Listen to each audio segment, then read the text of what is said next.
નમસ્કાર. આજે આપણે ઠાસરાના રાજકીય ચિત્રને ઊંડાણપૂર્વક સમજીશું. આ કોઈ હાર-જીતની વાત નથી, પણ એ સમજવાનો પ્રયાસ છે કે ચૂંટણીના આંકડામાંથી લોકો માટે સારું શાસન કેવી રીતે આપી શકાય. ચાલો, જમીન, જનતા અને શાસનના આ સંબંધને ઉકેલીએ. તો આ વિશ્લેષણમાં આપણે ક્યાંથી ક્યાં સુધી જઈશું? આપણે શરૂઆત કરીશું ઠાસરાની જમીની હકીકતથી. પછી જોઈશું કે છેલ્લા કેટલાક વર્ષોમાં શું બદલાયું, અને અંતે ભવિષ્ય માટે એક નક્કર રણનીતિ પર વાત કરીશું. તો ચાલો શરૂ કરીએ. ચાલો સૌથી પહેલાં ઠાસરાની ઓળખ કરીએ. ઠાસરા એટલે માત્ર નકશા પરની એક જગ્યા નહીં, પણ ખેતી સાથે જોડાયેલા લોકોનો એક જીવંત સમુદાય. અહીંની માટી જ અહીંના લોકોની અને એમના સંઘર્ષની વાર્તા કહે છે. ગુજરાતના ખેડા જિલ્લામાં આવેલું આ ઠાસરા રાજ્યના કૃષિ અર્થતંત્રનો એક મહત્વનો હિસ્સો છે. અહીંની રાજનીતિ, અહીંનું અર્થતંત્ર બધું જ જમીન અને ખેતી સાથે જોડાયેલું છે. એટલે જ આ વિસ્તારને સમજવો ખૂબ જરૂરી છે. અને આ જ આપણા આજના વિશ્લેષણનું કેન્દ્રબિંદુ છે: ખેતી અને રાજકારણનો સંબંધ. અહીંની રાજનીતિ પાક અને પાણીની આસપાસ જ ફરે છે. આ કહાણી છે એ જમીનની, જે હવે એક મોટો બદલાવ માંગી રહી છે. ચાલો થોડા આંકડા પર નજર કરીએ. ઠાસરાની 88% વસ્તી ગામડામાં રહે છે. આનો સીધો મતલબ એ છે કે અહીંના મુદ્દાઓ અને સમસ્યાઓ શહેરો કરતાં બિલકુલ અલગ છે. અહીંનું સમાજ જીવન પાટીદાર, ઠાકોર અને કોળી જેવા મુખ્ય ખેડૂત સમુદાયોથી બનેલું છે. હવે આ આંકડા પર ખાસ ધ્યાન આપજો. 62%. ઠાસરાના 62% ખેડૂતો સીમાંત છે, એટલે કે એમની પાસે જમીનના બહુ નાના ટુકડા છે, જેમાંથી ગુજરાન ચલાવવું પણ મુશ્કેલ બની જાય છે. એમની આખી જિંદગી કુદરત અને સરકારી નીતિઓ પર નિર્ભર રહે છે.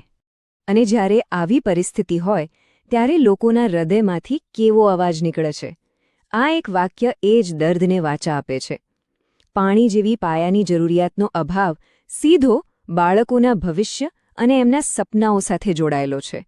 અને યાદ રાખજો, દરેક નાગરિકને ગરિમા સાથે જીવવાનો અને પોતાની વાત જવાબદારીપૂર્વક કહેવાનો અધિકાર છે.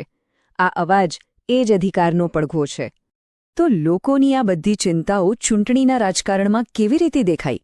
ચાલો હવે આપણે 2022ની ચૂંટણીમાં ઉતરેલા મુખ્ય ઉમેદવારો અને મુદ્દાઓનું વિશ્લેષણ કરીએ, જેના પર આખી ચૂંટણી લડાઈ. તો 2022માં મેદાનમાં બે મુખ્ય ચહેરા હતા.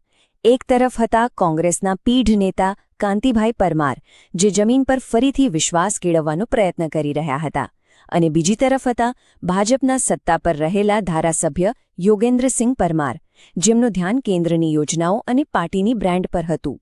પરિણામોમાં મતોનો તફાવત સ્પષ્ટ દેખાઈ રહ્યો છે. તો પછી મતદારોએ નિર્ણય શેના આધારે લીધો? જુઓ, મુદ્દા બહુ સ્પષ્ટ હતા. સિંચાઈ માટે પાણીની અછત, ગામડાના તૂટેલા રસ્તા અને ખેતીમાં ઘટતી આવક. આ એ વાસ્તવિક સમસ્યાઓ હતી જે લોકોના જીવનને સીધી અસર કરી રહી હતી.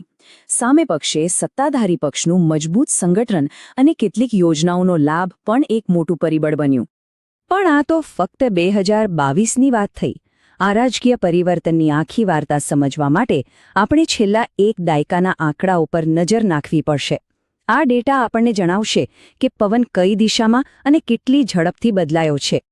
આ સમયરેખા આખી કહાણી કહી દે છે.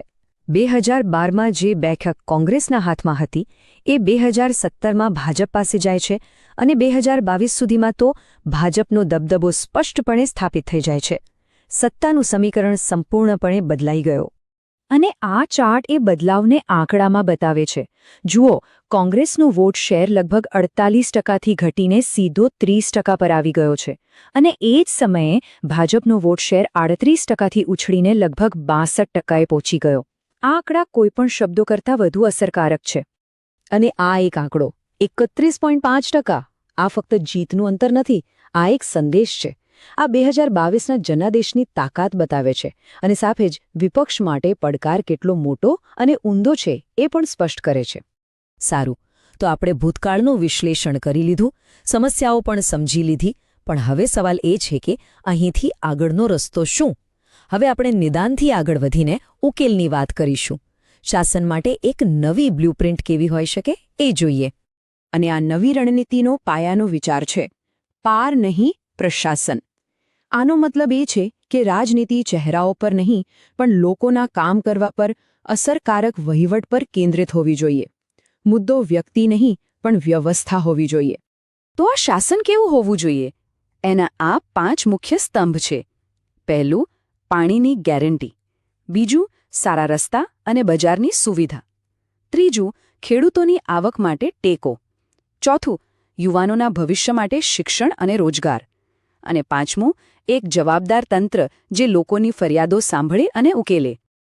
અને આ 5 વાતોનો સાર આ એક વાક્યમાં આવી જાય છે: ઠાસરા કી ભૂખ, કિસાન કી બાત.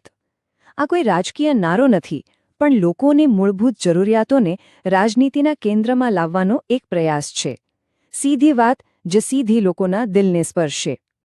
જો કે સારી યોજનાઓ કાગળ પર બનાવવી એ એક વાત છે, અને એને જમીન પર ઉતારવી એ બિલકુલ અલગ વાત છે.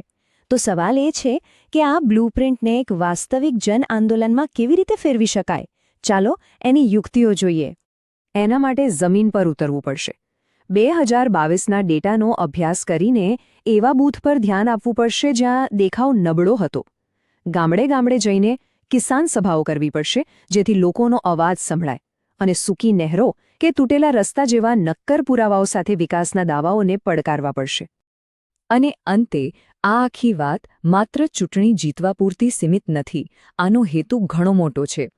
આનો હેતુ છે મતદાર અને એના દ્વારા ચૂંટાયેલા પ્રતિનિધિ વચ્ચેના વિશ્વાસના સંબંધને ફરીથી સ્થાપિત કરવાનો. આ એક એવો કરાર છે જે પારદર્શિતા અને જવાબદારી પર ટકેલો હોવો જોઈએ. તો ટૂંકમાં વિજયનો સાચો માર્ગ કયો છે? એ રસ્તો છે લોકોના જીવનમાં નક્કર અને દેખાય એવો સુધારો લાવીને, તેમની સાથે સતત સંવાદમાં રહીને અને એમની આજીવિકાના મૂળભૂત પ્રશ્નોને હલ કરીને એમનો વિશ્વાસ પાછો જીતવાનો. આ જ એકમાત્ર ટકાઉ માર્ગ છે. અને આ વિશ્લેષણના અંતે આપણે આ એક મોટા સવાલ સાથે છૂટા પડીએ છીએ: શું શાસનને પ્રાથમિકતા આપવાનો આ અભિગમ એવા સમયે લોકોનો ભરોસો પાછો જીતી શકશે જ્યારે પરંપરાગત રાજનીતિ નિષ્ફળ સાબિત થઈ રહી છે? આ પ્રશ્ન માત્ર ઠાસરા માટે નથી, પણ આપણા સમગ્ર લોકતંત્ર માટે વિચારવા જેવો છે. જો તમે ખરા અર્થમાં જનકેન્દ્રિત નેતા બનીને તમારા મત વિસ્તારને આગળ લઈ જવા માંગતા હો, તો blueprintstrategies.ai પર અમારો સંપર્ક કરો. ઈમેલ છે mgr@blueprintstrategies.ai અને ફોન નંબર છે 08042041602. અમારો હેતુ છે રાજનીતિથી પર,